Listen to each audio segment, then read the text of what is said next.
Bonjour et bienvenue dans notre Midreal vidéo training. L'objectif d'aujourd'hui est de vous montrer comment créer un champ calculé à partir d'une fonction conditionnelle. Pour cela, on va s'appuyer sur un fichier Excel qui contient les données de vente d'une société qui s'appelle SportUp. On va commencer par créer un nouveau workflow. On va cliquer ici sur New Workflow. Puis on va faire un glisser-déposer de la boîte Input Data afin de choisir notre source de données. À l'aide du menu déroulant, on va cliquer sur File et sélectionner donc notre fichier Excel. Ici, on a la liste des différents onglets contenus dans notre fichier et on va choisir de travailler avec l'onglet Clients. Notre objectif, c'est de savoir est-ce que les clients ont commandé en ligne ou en magasin, et s'ils ont commandé en magasin, dans quel magasin est-ce qu'ils ont commandé. Donc pour cela, on va utiliser donc depuis le thème préparation la boîte Formula. On va faire un glisser-déposer vers la zone de travail.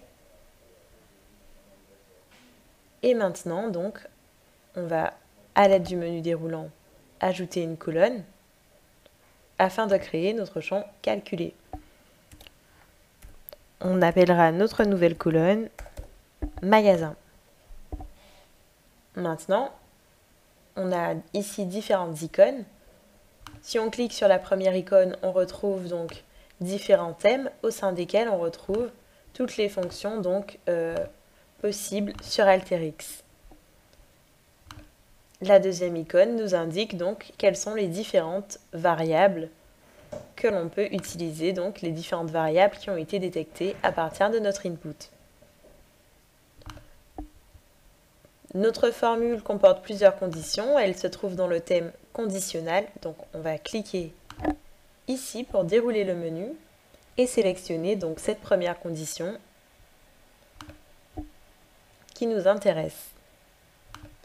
Maintenant, pour savoir si la colonne est nulle ou pas, donc s'il y a un ID magasin ou pas, on va utiliser la fonction isNull qui se trouve donc toujours dans le thème des fonctions. Elle se trouve donc dans le menu test, puisqu'elle va tester la case afin de savoir si elle est nulle ou pas.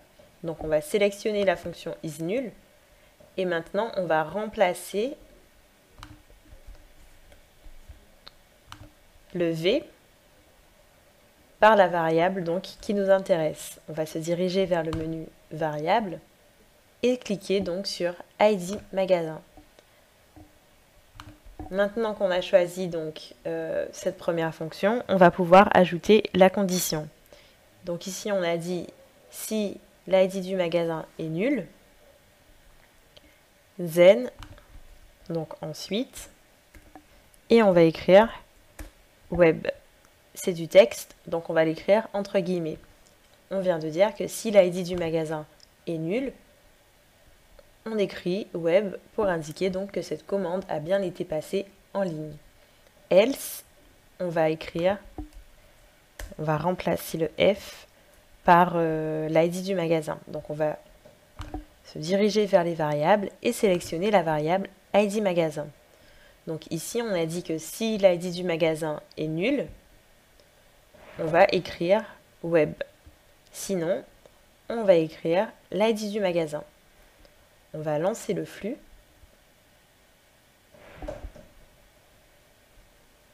Et on voit que notre champ calculé a bien été créé. On a bien notre nouvelle colonne magasin. Et pour chaque ID magasin nul, il y a bien écrit web.